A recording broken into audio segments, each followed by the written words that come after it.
came back home early, only to find my parents boxing up my belongings to shove me into a tiny studio, while my brother and his pregnant wife were set to take over my big house.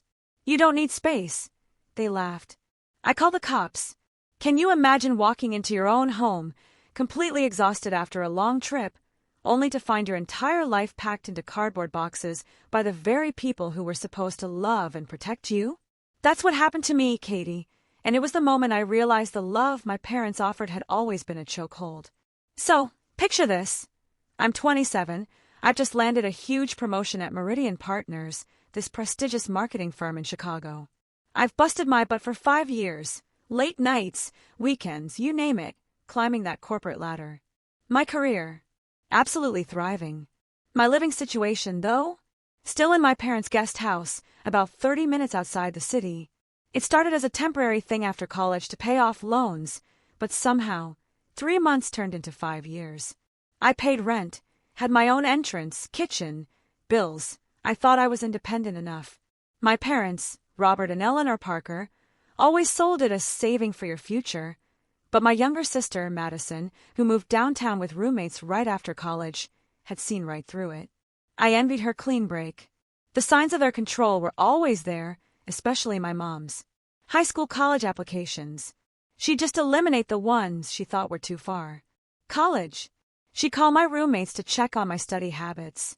Even now, she had opinions on my hair, my dating life, everything. My dad was usually more chill, but always deferred to Mom, making them this impenetrable united front. About a month ago, I started dropping hints at Sunday dinner, just casually browsing apartments online. "I think it might be time for me to find something in the city, closer to work," I said. Mom's fork froze midair. "The commute never bothered you before." I tried to explain, nearly 2 hours in the car every day, almost 28, wanting my own space. Dad, a bit softer, pointed out I had my own space. I assured them I was just looking, no decisions yet. They seemed satisfied, but Mom grilled me through dessert. Neighborhoods, dangers, maintenance issues. Each question felt like a tiny hook, trying to snag my resolve. I answered patiently, thinking I was easing them into my eventual departure. Then last week, I flew out for a massive client presentation. We nailed it, signing the contract on the spot. My boss, thrilled, told me to take the rest of the week off as a reward. I decided to surprise my family, maybe celebrate, and casually mention I had an apartment showing scheduled for Saturday in a neighborhood I really liked. As I pulled into our long driveway Wednesday evening, I saw an unfamiliar car and Sylvia's. She rarely visited without a special occasion. Then the boxes, labeled in Mom's neat handwriting, Katie's kitchen, Katie's books. A cold dread coiled in my stomach. I walked to the front door, my wheeled suitcase bumping behind me. Through the window, I saw movement, heard hushed voices, Mom's rising in command. Why were they packing my things? Why without telling me? I pushed open the door. The familiar creak announced me. Everything froze. Mom, clipboard in hand, Dad and Aunt Sylvia with half-full boxes. "Katie!" Mom exclaimed, her surprise quickly shifting to that fake, over-the-top smile. "You're home early!" I stepped inside, my eyes scanning the room. The guest room, my room whenever I stayed in the main house, was dismantled. Empty bookshelves, dresser drawers pulled out, framed photos packed. Even more disturbing, there were boxes labeled with items from the guest house, my actual living space. "What is going on?" I whispered, my voice barely there. Mom beamed. "We found you the perfect apartment. Isn't that wonderful?" Dad, at least, looked deeply uncomfortable, shifting his weight. Aunt Sylvia suddenly found a folded sweater fascinating. "You what?" I finally managed. Mom practically bounced over, thrusting papers at me. "It's a darling studio in Oak Brook, just 5 minutes from Sylvia's place. We've already put down the deposit, and they're holding it for you to move in this weekend." I stared at the lease agreement with my name on it, a lease I'd never seen, never signed. A tiny studio, maybe 500 square feet, kitchenette in the corner. This weekend? My brain struggled to catch up. But I didn't ask you to find me an apartment. "Well, you mentioned wanting your own place," Dad offered weakly. "Your mother thought it would be nice to help you get started." "Help me." I looked at the boxes, the dismantled room, the invasion. By packing up all my things without asking me. By signing a lease for an apartment I've never even seen. Mom waved a dismissive hand. Oh, Katie, don't be dramatic. We know you've been busy. This way, everything's taken care of. It's perfect for a single young woman, and you'll be close to family. Sylvia can check in on you. Check in on me, at 27, with a thriving career, living independently for years. My mother still thought I needed a babysitter. I don't want to live in Oakbrook, I said, my voice growing firmer. If I move, I want to be closer to downtown, near work. Downtown? Mom scoffed. Those apartments are ridiculously overpriced, and the neighborhoods aren't safe. This studio is in a lovely, quiet area. That's not your decision to make, I snapped, anger finally bubbling up, replacing the shock. I can choose where I want to live. Katie, Mom said, that condescending tone I knew so well, we're just trying to help. You've been talking about moving out, but you haven't actually done anything about it. I have been looking at places. I shot back. I have a showing scheduled for Saturday. Well, now you don't need it, she replied brightly. Everything's arranged. The movers are coming Saturday morning. Sylvia and I have already measured for curtains. I walked further into the living room, a growing horror gripping me. On the dining table, stacks of my personal items. Photo albums, journals, even letters from a college boyfriend I'd kept in my bedside drawer. How did you get all this stuff from the guest house? I demanded, my voice rising. That's my private space. Dad looked genuinely embarrassed. Your mother thought it would be more efficient to start packing while you were away. You went through my things. The violation felt physical, a punch to the gut. How did you even get in? We have keys, Catherine, Mom said as if I were insane. It's our property after all. I pay rent. I shot back. I have tenant rights. You can't just enter whenever you want. Don't be ridiculous, Mom dismissed. We're family, not some landlord-tenant arrangement. Then I saw it. My diary from just last year. Full of my most private thoughts, including frustrations about their controlling behavior. The thought of my mother reading those pages made me physically ill. Stop, I said, my voice trembling but firm. Stop packing. This ends now. Katie, Mom began, her tone turning defensive. After everything we've done for you. Eleanor, Dad interrupted, putting a hand on her arm. Maybe we should have discussed this with Katie first. There's nothing to discuss, Mom insisted. The deposit's paid. The lease is signed. This is happening. Aunt Sylvia, who'd been silent, quietly set down her sweater. I think I should give you all some space, she murmured, but still continued packing. I moved to the table, snatched up my journal, clutching it. Did you read this, Mom? My voice shook. Her slight hesitation told me everything. How could you? I whispered. I needed to understand what you've been thinking, she justified. You've been so secretive lately. Always on your computer, barely talking during Sunday dinners. The realization hit me, like a cold wave. My computer? Did you go through that, too? Another telling hesitation. You did, didn't you? That's how you knew I was looking at apartments. I saw those awful downtown listings you were looking at, Mom admitted without a hint of remorse. Ridiculously overpriced, and in such questionable areas. I knew we had to step in before you made a terrible mistake. The depth of the violation was still sinking in. They hadn't just packed my things, they'd systematically invaded every private aspect of my life to maintain control. How did you even know I'd be away until Friday? I asked suddenly. I never told you my exact schedule. Dad looked away, but Mom lifted her chin defiantly. I called your office as your emergency contact.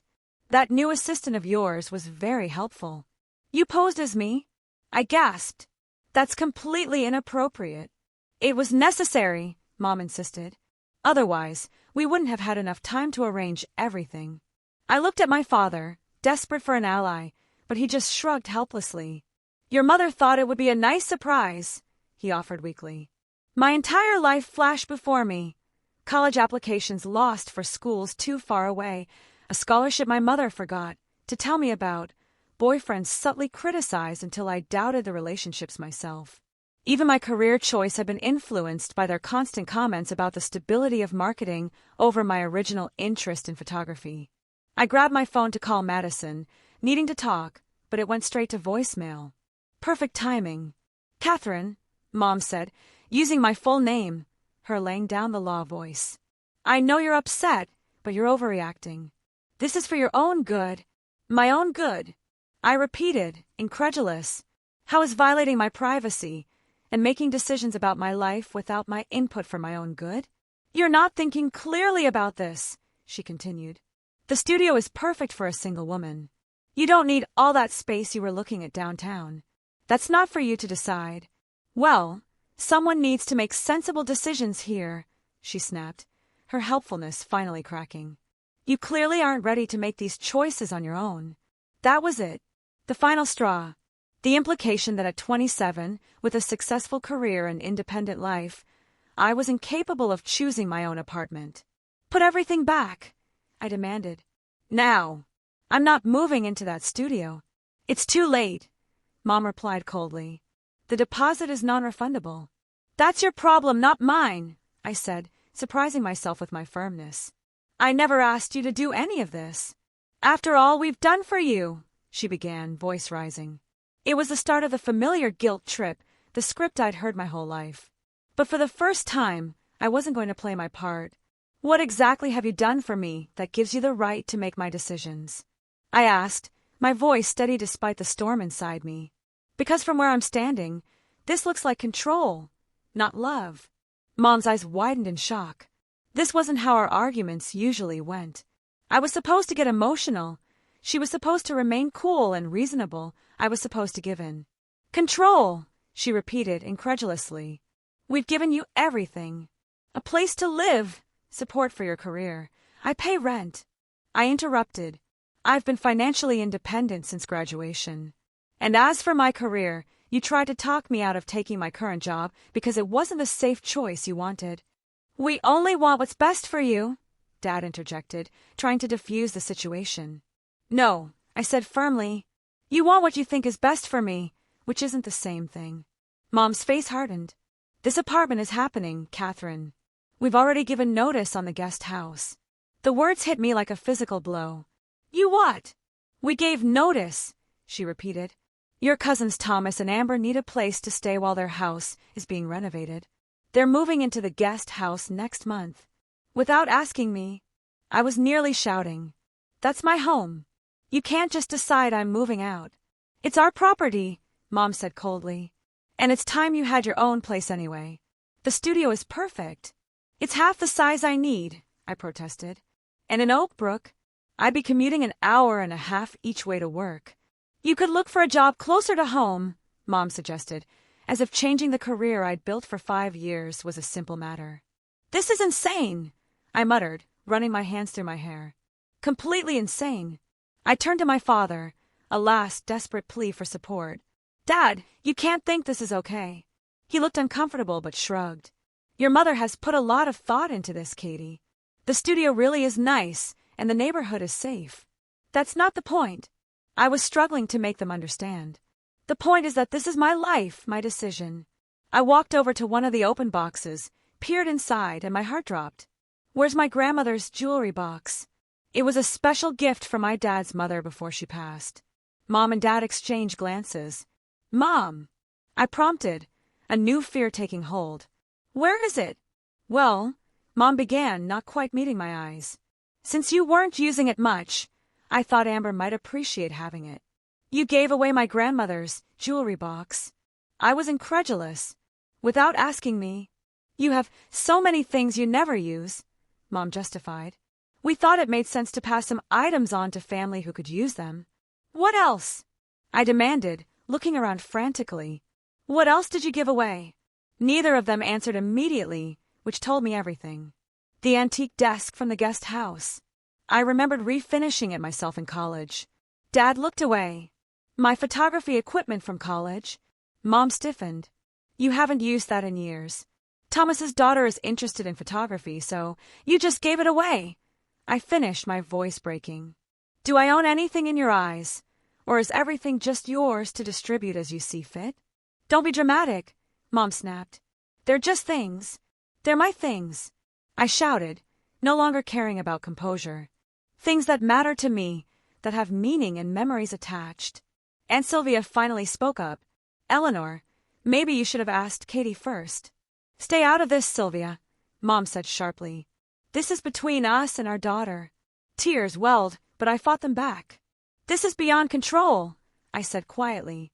This is a complete disregard for me as a person. We're your parents, Mom insisted. Everything we do is because we love you. This isn't love, I replied. This is ownership. The room fell silent. Even my mother seemed momentarily stunned. Dad was the first to speak. Katie, that's not fair. Not fair. I laughed bitterly. You know what's not fair? Coming home to find my life being packed up without my permission. Having my privacy violated, finding out my home has been given away, and my possessions distributed to relatives. I moved toward the door, needing to escape before I completely broke down. Where are you going? Mom demanded. Away from here, I said simply. I can't be in this house right now. Catherine Elizabeth Parker. Don't you dare walk out that door, Mom called after me, using that full-name ultimatum voice that had worked so well when I was 16. I paused at the threshold, turned, and looked her directly in the eyes. I'm 27 years old, Mom. You don't get to tell me what to do anymore. With that, I walked out, ignoring her calls. My hands shook so badly I could barely grip the steering wheel. Tears blurred my vision as I backed out of the driveway, no clear destination in mind. I ended up at Jefferson Park, a small green space where I used to go as a teenager when I needed to think.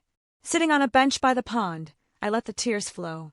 My phone buzzed incessantly with calls from both parents, which I ignored. After about 20 minutes, a text from Madison finally came through. What happened? Mom's freaking out. I didn't have the emotional energy for a full explanation. Parents packed up my stuff to move me without asking. Gave away my things. I left. Can I call you later? Her response was immediate. OMG. Yes, call whenever. Are you okay? No, not even close. As the sun began to set, I sat alone, feeling utterly betrayed by the people who were supposed to love me most. The worst part wasn't the apartment or even the invasion of privacy. It was the gut-wrenching realization that my parents didn't see me as an autonomous adult capable of making my own decisions. In their eyes, I was still a child to be managed, directed. The thought was devastating. As twilight settled, the full weight of it all crashed down. They hadn't just overstepped, they had systematically dismantled my life without my consent. The guest house wasn't just a place I stayed, it was my home. I'd built a life there, created a space entirely mine, and now it was being handed over to cousins I barely saw. I scrolled through my phone, 10 missed calls from Mom, 3 from Dad. Texts ranging from angry demands to worried questions, culminating in guilt-inducing statements. The most recent from Mom. Catherine, this behavior is completely irresponsible. Your father and I are beside ourselves with worry. Come home immediately so we can discuss this like adults. The irony of her invoking adult behavior was not lost on me. With shaking hands, I opened my photos, my guest house, the bookshelves I'd arranged just so, the gallery wall of photos I'd taken, the cozy reading nook. All of it gone, packed into a tiny studio I'd never even seen. But it was worse. The more I thought, the more devastating realizations hit. My mother hadn't just read my journal. She'd gone through my computer, my private correspondence, my personal documents. The violation felt visceral, like someone had reached inside me and rummaged through my most intimate thoughts. And my things. Not just any things, but items with deep sentimental value. My grandmother's jewelry box held not just the few pieces of jewelry she left me, but letters, small mementos, a pressed flower from her garden. Did my mother even know those were in there? The antique desk, a labor of love during a tough time in college, representing my most independent phase. My photography equipment, a path not taken but still cherished. All of it, just given away like unwanted items at a garage sale. A sob escaped me, startling a nearby duck. These weren't just possessions. They were pieces of my identity. Another text from Dad. Katie, please come home. Your mother is very upset. We need to talk about this. Of course. My mother's feelings were still the priority. Then a new text from Madison. Just talk to Mom. Holy F***, Katie. Are you okay?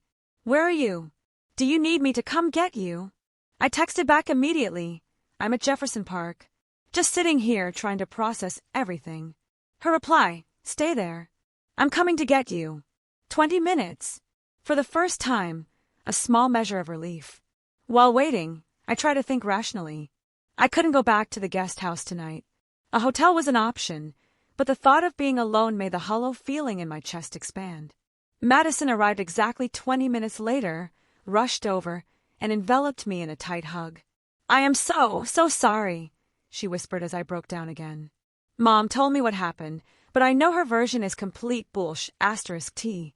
She led me to her car. You're staying with me tonight. No arguments.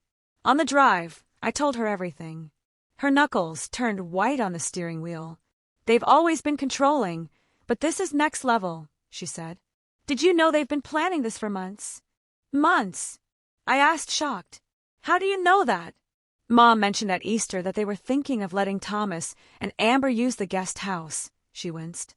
I assumed they discussed it with you. Easter was 2 months ago. They've been planning to kick me out for 2 months without a word.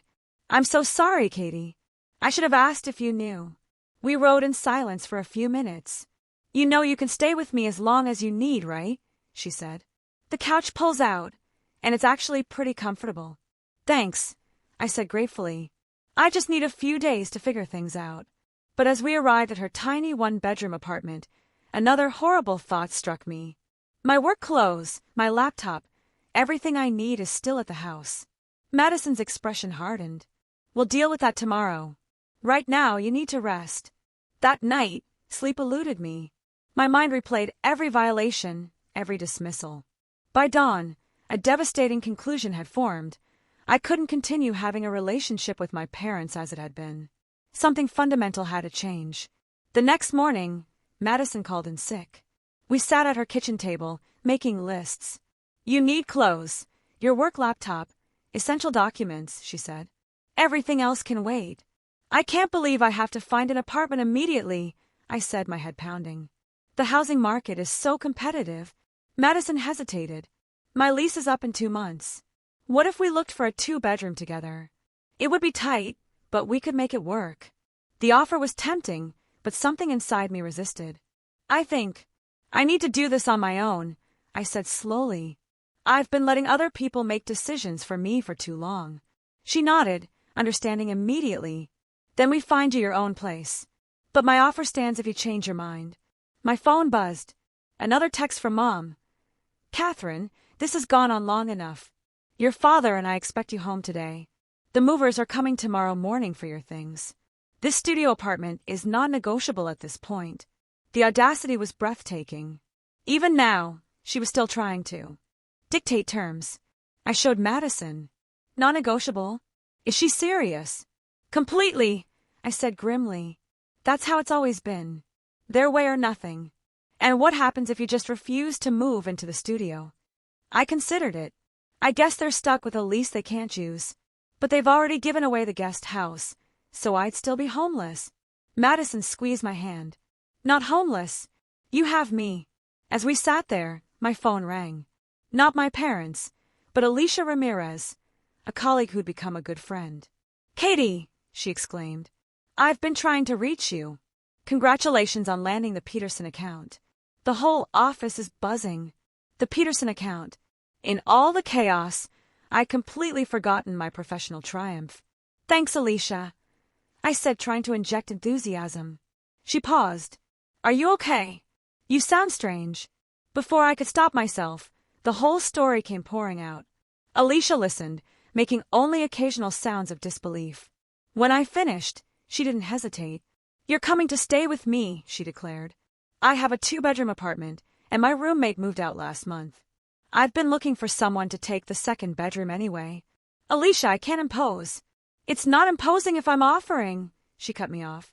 The room is empty. Rent would be reasonable. Whatever you were paying for the guest house is fine. No strings attached. Are you sure? I asked, hope rising for the first time. Absolutely positive. And the best part? I live in River North, exactly the neighborhood you were looking at. You'd be 15 minutes from the office. The offer was almost too good to be true. A room, a neighborhood I loved, with someone I trusted, available immediately. Can I think about it? I asked, needing to process this unexpected lifeline. Of course, Alicia said. The offer stands whenever you're ready. I looked at Madison. That sounds perfect, she said, smiling. And it would give you time to find your own place without pressure. For the first time in 24 hours, a glimmer of hope. I had options. Real options that I could choose. But first, I needed to face my parents and reclaim what was mine. A strange calm settled over me.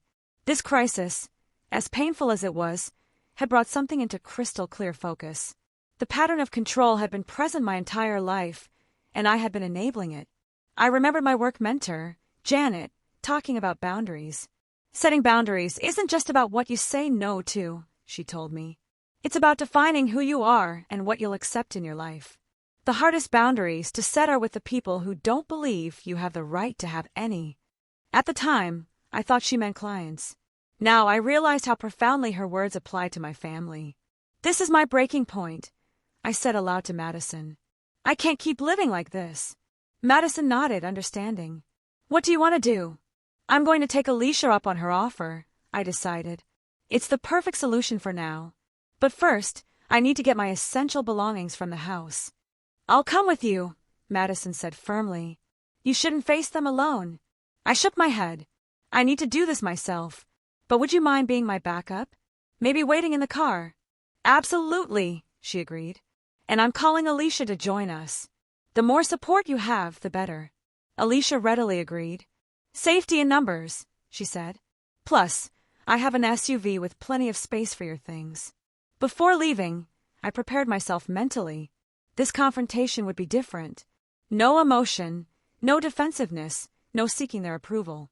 Clear, firm, focused on my own needs. I also took practical steps. Called my bank to ensure parents weren't on accounts, emailed my boss for emergency personal leave, and made an appointment with a therapist Alicia recommended. By mid-afternoon, we were ready. Madison drove us to my childhood street, parking across from the house. Alicia arrived minutes later. I took a deep breath and rang the doorbell, a symbolic act, as I still had my key, but I wanted to establish that this was no longer my home. Mom opened the door, her expression morphing from hope to weariness when she saw Madison and Alicia flanking me. Catherine, she said stiffly. Finally decided to come home, I see, and you've brought friends. Support, I corrected. May we come in? I need to collect some of my belongings. She stepped aside reluctantly. Dad appeared from the kitchen, looking both relieved and apprehensive. Katie, he said, moving for a hug I carefully stepped away from. We've been so worried. I let you know I was safe, I said evenly. I stayed with Madison last night. The living room still contained stacks of boxes, though fewer than yesterday. Where are the rest of my things? I asked. Mom lifted her chin. We continued packing while you were having your episode. Some boxes are already at the studio. The casual dismissal of my legitimate distress might have derailed me in the past. Not today. I'm not moving into the studio, I said clearly. I found my own place. Don't be ridiculous, Mom scoffed. The lease is signed. The deposit is paid. It's a done deal. Not by me, I pointed out. I never signed anything. Never agreed to this arrangement. Whatever financial commitments you've made are yours to deal with. Dad stepped forward, ever the mediator. Katie, be reasonable. Your mother has gone to a lot of trouble. That's exactly the problem, I interrupted, surprising him. This was never her decision to make. None of this was. Taking a deep breath, I delivered the speech I'd been rehearsing. For my entire life, you've made decisions for me without my input or consent. You've justified it as love, as protection, as knowing what's best for me. But real love means respecting someone's autonomy and their right to make their own choices, even choices you might not agree with. Mom opened her mouth to interrupt, but I held up my hand. I'm not finished. Yesterday you crossed a line. You invaded my privacy, gave away my possessions, and tried to relocate me without my consent. That's not love or help. It's control, and I won't accept it anymore. The room fell silent. Madison stood by the door, a mix of pride and concern on her face. Alicia remained near me, a steady, supportive presence. I've accepted a room in Alicia's apartment in River North, I continued.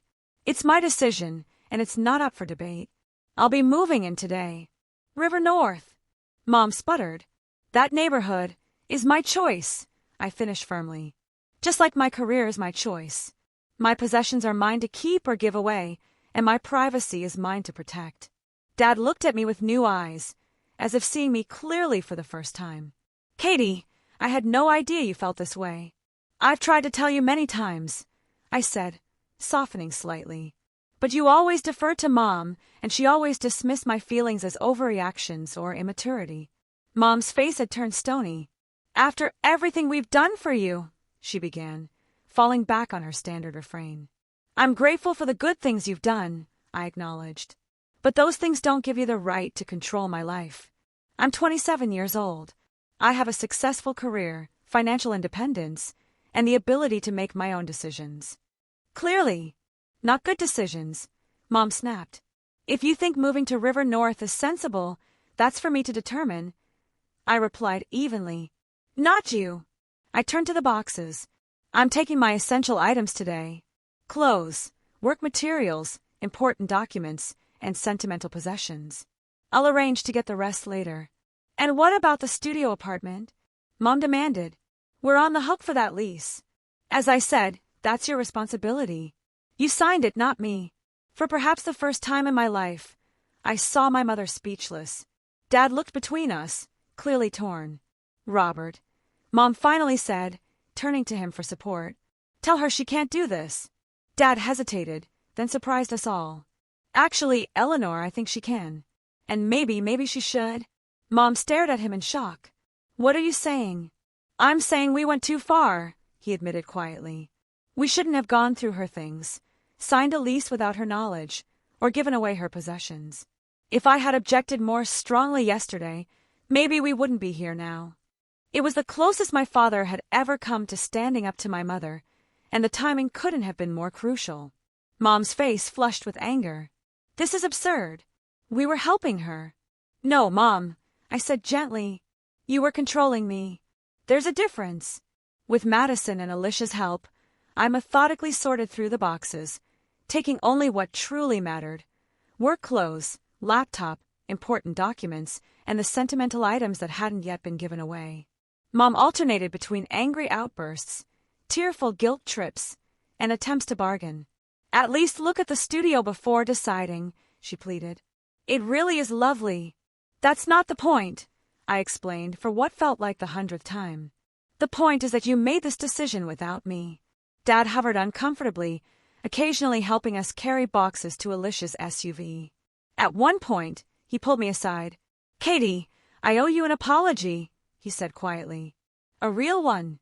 Not just the quick one I gave last week. I stopped sorting and gave him my full attention. I've always known your mother can be overwhelming, he continued. But I told myself it was just her way of showing love. I never stepped in when I should have. Never stood up for you when her control became unhealthy. Why not? I asked, not accusingly, but genuinely wanting to understand. He sighed heavily. Part of it was the path of least resistance. Your mother is a force of nature when she's set on something. But if I'm honest, I also failed to see how much it was hurting you. I thought you were like me, able to let her controlling tendencies roll off your back. It never rolled off my back, Dad, I said gently. I just got better at hiding how much it hurt. He nodded, looking genuinely pained. I see that now, and I'm trying to do better. I've suggested we both see a counselor to work on healthier relationships with you and Madison. This was so unexpected I momentarily couldn't speak. Mom agreed to counseling. I finally managed. Not yet, he admitted. But I'm not giving up. Seeing you walk out last week, it was a wake-up call. I don't want to lose my daughter because we couldn't respect her as an adult. Impulsively, I hugged him. The first real contact we'd had since this whole ordeal began. Thank you, Dad. That means a lot. By early afternoon, we had retrieved everything that mattered, including a trip to the studio apartment to collect the few boxes that had been delivered there. I was surprised by how small and cramped it actually was, confirming my instinct that it would have been completely wrong for me. As we finished loading the last items, Dad handed me a small wooden box I didn't recognize. "What's this?" I asked, opening it to find my grandmother's jewelry box inside. "I tracked it down from Amber," he explained. "Told her there had been a misunderstanding. The desk and photography equipment are being returned, too. I can have them delivered to your new place when they arrive." Tears sprang to my eyes.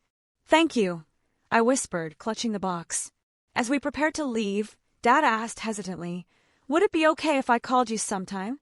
Just to check in?" "I'd like that," I said sincerely. "Maybe we could have lunch next week? Just us." His face brightened. "I'd like that very much." We had just finished loading the vehicles when another car pulled into the driveway. My mother emerged, her expression darkening as she took in the scene, the loaded vehicles, my friends, me, clearly removing my remaining possessions. "What's going on here?" she demanded, approaching rapidly. "Robert, what have you allowed?" Before Dad could respond, I stepped forward, keeping my voice calm and even. "Hello, Mom. I came to collect the rest of my things." "Without even calling first," she said indignantly. "This is still our home, Catherine." "I know," I acknowledged. "And I appreciate Dad helping us today." She looked at the loaded vehicles, her expression a mixture of anger and something that might have been fear. "So, this is really happening. You're really leaving?" "I already left last week," I reminded her gently. "Today, I'm just collecting my belongings." She turned to Dad accusingly. "And you helped her behind my back." Dad straightened his shoulders in a way I'd rarely seen. "It's her property, Eleanor. She has every right to it." Mom's eyes widened at this uncharacteristic defiance. She turned back to me, her voice taking on the wounded tone I knew so well. "After everything we've done for you, this is how you repay us. Sneaking in while I'm out, turning your father against me. In the past, this approach would have worked. I would have felt guilty, defensive, eager to smooth things over. But therapy, even just one session, had helped me see this dynamic more clearly. "Mom, this isn't about repayment or taking sides," I said calmly. "It's about me making my own decisions as an adult. I love you, but I need you to respect my boundaries." "Boundaries," she repeated, as if it were a foreign word. "We're your parents." "Yes, you are. And I'll always be your daughter. But I'm also an adult with the right to make my own choices." She looked at me as if seeing a stranger. Perhaps, in a way, she was. The daughter she'd always been able to control was gone, replaced by someone who could stand firmly in her own power. "We're leaving now," I said, gesturing to my friends, who had been watching this exchange tensely. "Dad has my new address if you'd like to send mail. And when you're ready to talk, really talk, without trying to control the outcome, I'd be happy to hear from you." With that, I walked to Madison's car and got in, watching through the window as Dad put his arm around Mom's rigid shoulders. As we drove away, I felt no triumph or vindication, only a mix of sadness and hope. The relationship wasn't over, but it was fundamentally changed. And that change, painful as it was, had been necessary for my own well-being. "You okay?" Madison asked as we merged onto the highway. I considered the question carefully. "Not completely," I said honestly. "But I will be." 1 month after moving into Alicia's apartment, I stood in my new room, marveling at the transformation. The space had become truly mine in a way my room in the guest house never had. I'd painted one wall a bold teal color that Mom would have hated, hung art that spoke to me instead of matching the decor, and arranged my books by genre instead of size and color as Mom had always insisted. "It looks amazing in here," Alicia commented, leaning against the door frame. I barely recognized it as the same room. "Thanks for letting me make changes," I said gratefully. "And for everything else." Living with Alicia had been a revelation. She respected my privacy, never entered my room without permission, and treated me as an equal partner. These shouldn't have been remarkable things, but after a lifetime of subtle control, they felt revolutionary. Work had become a sanctuary, too. My success with the Peterson account had led to increased responsibilities. My boss, Janet, had been incredibly supportive. "Establishing healthy boundaries is one of the hardest things we do as adults," she told me, "especially with parents who don't want those boundaries. I'm proud of you for taking that step." Perhaps the most transformative part of this month had been my weekly therapy sessions with Dr. Rivera. She helped me understand that my parents' controlling behavior wasn't really about me. It was about their own insecurities, their inability to adapt to their children growing up. Your mother's identity has been wrapped up in being needed, Dr. Rivera explained. When you demonstrate independence, she experiences it as rejection. That doesn't make her behavior okay, but understanding it might help you respond more effectively. Dad and I had established a new routine of weekly lunch dates. At first, they were awkward, Dad unsure how to relate to me outside the family dynamic. But gradually, we were building a relationship based on mutual respect rather than parental authority. Mom was struggling more with the new reality.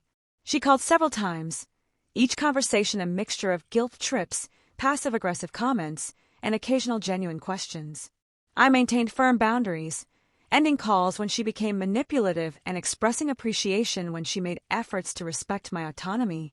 Madison had become my strongest ally. Mom actually asked me yesterday what kind of apartment you have, she reported during one visit.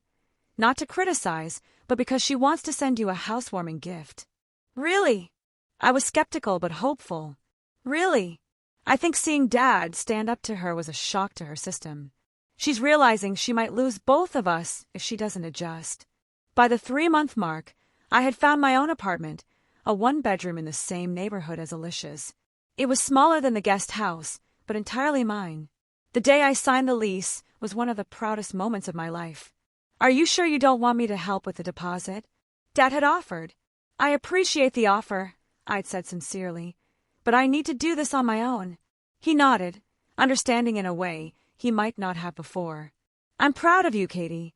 Really proud. Moving day arrived in early autumn.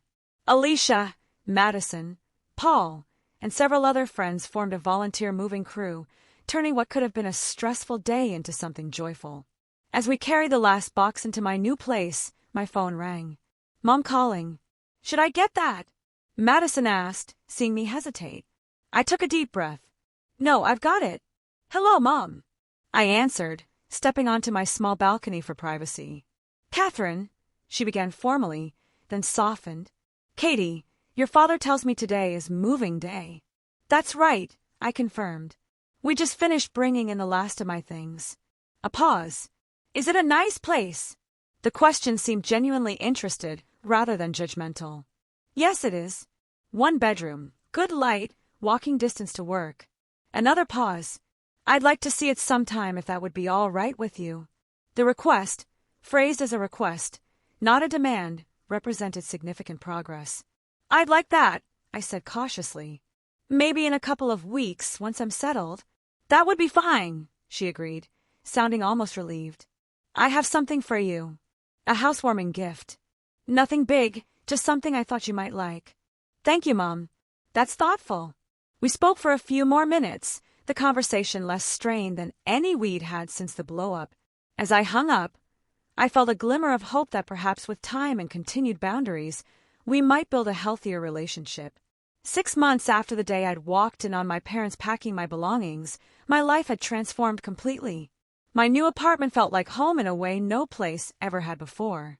My career continued to flourish. I'd received another promotion and was now managing my own small team. I'd even started dating again, on my own terms, seeing a kind architect named Ethan. The holidays approached, bringing their own challenges. For the first time, I decided to host Thanksgiving in my apartment instead of automatically going to my parents' house. Are you sure? Madison asked. Your place is great, but it's not exactly designed for big family dinners. It'll be cozy, I insisted, and important for everyone to see this as my home, not just a temporary stopping place until I come to my senses. To my surprise, Mom didn't resist. We'll bring the pumpkin pies, she offered. Your father's making his special cranberry sauce, too. When Thanksgiving arrived, I felt a strange mix of nerves and excitement. I'd bought a small dining table that just barely fit, supplemented with folding chairs. The kitchen was tiny, but I'd carefully planned a menu I could manage. When my parents arrived, Mom hovered at the threshold for a moment, taking in the space. It's lovely, Katie, she said finally, and I could tell she meant it. You've made it very much your own. The meal wasn't perfect. The turkey was slightly overdone, and we used the coffee table as a sideboard, but it was authentic in a way family gatherings had never been before. Dad told jokes, Madison brought her new boyfriend, and Mom actually asked questions about my life instead of offering unsolicited advice. As we finished dessert, Mom cleared her throat nervously. "I have something to say," she announced, looking directly at me. "I've been seeing a therapist at your father's suggestion. It's been enlightening." The table fell silent. This was unexpected. "I'm beginning to understand that my need to control came from fear," she continued. "Fear of you girls making mistakes. Fear of not being needed anymore. Fear of losing my purpose as a mother." She took a shaky breath. "It doesn't excuse how I behaved, but I'm working on it. And I want to thank you, Katie, for having the courage to set boundaries that I should have respected all along." Tears sprang to my eyes as I reached across the table to squeeze her hand. "Thank you for telling me that, Mom. It means a lot." The road to healing wasn't straight or simple. There were still difficult moments, times when Mom slipped into old patterns or when I reacted with ingrained defensiveness, but there was progress, real progress, built on honest communication and mutual respect. Reflecting on these past 6 months, I'm struck by how a crisis that felt like the end of something important became the beginning of something better. That day wasn't just about an apartment or possessions. It was about who had the right to make decisions about my life. I learned that being controlled isn't the same as being loved. That independence isn't just about where you live, but about having the freedom to make your own choices, even your own mistakes. That family relationships can evolve and heal after profound breaches of trust. Most importantly, I discovered a strength in myself I never knew existed, the courage to stand firm in my own truth, even when facing the people whose approval I'd sought my entire life. The journey isn't over. Healing rarely follows a neat timeline, and old patterns can resurface. But I face the future with a new sense of confidence and clarity. My life is my own now, my decisions made on my terms. My home a true reflection of who I am, rather than who someone else thinks I should be. Sometimes, the most valuable thing we can lose is the need for others' approval. And sometimes, the most important boundaries aren't the ones we set with others, but the ones we set for ourselves, deciding what we will and won't accept in our lives, regardless of how much we love the people on the other side of those boundaries. Have you ever had to set difficult boundaries with people you love? How did you find the courage to stand up for yourself when it mattered most? I'd love to hear your stories and experiences in the comments below.